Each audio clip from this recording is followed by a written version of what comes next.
मित्रों, जय श्री राम, राधे राधे। आज की कथा बहुत ही मार्मिक है। ये कथा उस समय की है जब महाराज दशरथ प्रभु श्री राम का रास तिलक करने की तैयारी कर रहे हैं। जैसे कैकेयी को ज्ञात होता है, उसको तुरंत सरस्वती की कृपा से अपने 2 वरदान मांगने का ध्यान आता है। को भवन में जाती है, राजा उसको समझाने के लिए जाते हैं, तो राजा से वो अपना वर मांगना चालू कर देती है। तो सुनहु प्राण प्रिय भावत जी का, अदेहु एक बर भरत ही टीका।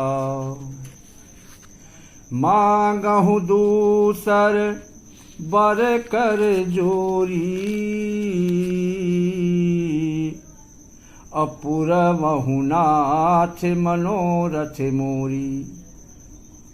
हे महाराज, सुनिए, मेरे मन को भाने वाला, मेरे मन को अच्छे लगने वाला एक वर तो दे दीजिए मुझे। महाराज दशरथ कहते हैं, कौन सा वर लेना चाहती हो? तो कहती है कि मुझे भरत का रास तिलक चाहिए, भरत को रास तिलक करिए। और इतना ही नहीं, मांगहु दूसर वर कर जोरी, पूर्वहु नाथ मनोरथ मोरी। हे नाथ, दूसरा वर भी मैं हाथ जोड़कर ही मांगती हूँ, मेरा मनोरथ, मेरी इच्छा पूरी कीजिए।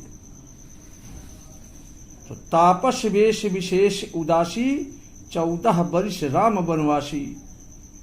मुनि सुन मृदु वचन भूप ही शोकु, शक्ति कर छुअत विकल जिम कोकु। तपस्वियों के वेश में तापस वेश विशेष उदासी। महाराज, इतना ही नहीं, अरे ये राम तपस्वियों के वेश धारण करके उदासीन भाव से 14 वर्ष के लिए जंगल में निवास करे।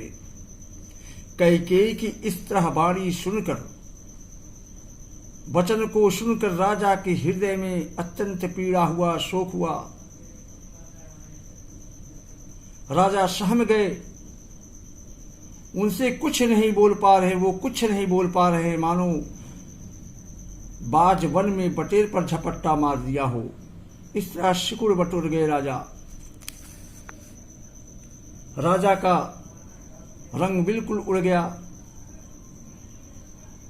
जैसे ताड़ के पेड़ पर बिजली गिरने से वह झुलस कर बदरंग हो जाता है, वही हाल आज राजा का हुआ।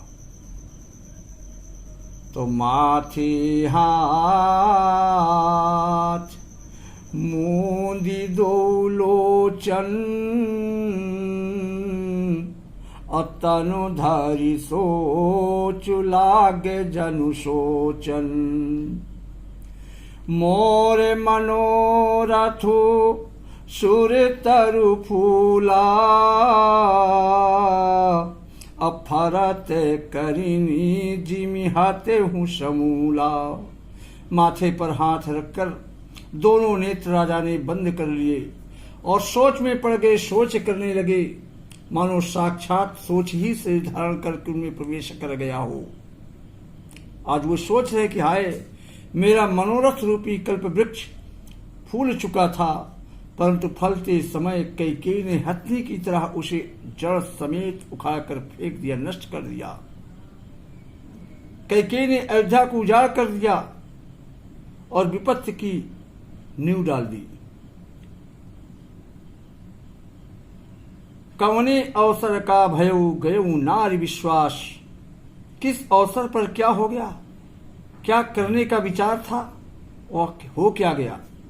स्त्री का विश्वास करके मैं वैसे ही मारा गया जैसे योग की सिद्ध रूपी फल मिलने के समय योगी को अविद्या नष्ट कर देती है। तो यही विधि राऊ मन ही मन झाखा, देखी कुभाति कुमति मन माखा। भरत की राउर पूत न होही, आने हूँ मोल बेसाही की मोही।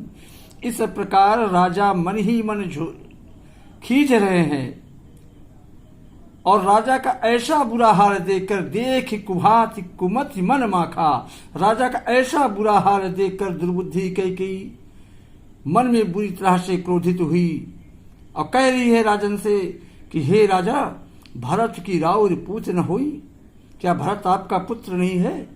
आने हूँ मोल बेसाही की मोई, क्या मुझे आप दाम देकर खरीद लाए हैं? क्या मैं आपकी विवाहिता पत्नी नहीं हूं? जो मेरा वचन सुनते ही आपको बाण सा लगा, तो आप सोच समझकर बात क्यों नहीं कहते? उत्तर दीजिए, हाँ कीजिए, नहीं तो ना ही कर दीजिए। आप रघुवंश में सत्य प्रतिज्ञा वाले हैं। तो देन कहू अब जन बर देहू, अतजहु सत्य जग अपजस लेहू। आपने ही वर देने को कहा था, अब भले ही न दीजिए, सत्य को छोड़ दीजिए और संसार में अपयश लीजिए। सत्य सराही कहू वर देना, सत्य की बड़ी सराहना करके वर देने को तो कहा था कि हाँ हाँ मांगो जो मांगना है, और जब मांग लिया तो जाने हो ले ही मांग चबेना। तुम आपको क्या मालूम था कि मैं छोटा मोटा चीज मांगने वाली हूं? नहीं राजन। तो शिवी दधीच बलि जो कछु भाखा, अतन धनु तजेऊ बचन पनु राखा। अति कटु बचन कहती कैकेयी, मानहु लोन जरे पर दी। इतना ही नहीं, तमाम उदाहरण देने लगी कि राजा शिवी, दधीच और बलि ने जो कुछ कहा, शरीर और धन त्याग कर भी उन्होंने उस वचन को पूरा किया, अपनी प्रतिज्ञा को पूरा किया। राजन, अति कटु वचन कहत कैकेयी तहनी बहुत ही कड़वे वचन कह रही है, मानो जले पर नमक छिड़क रही हो। जय श्री राम। राधे राधे।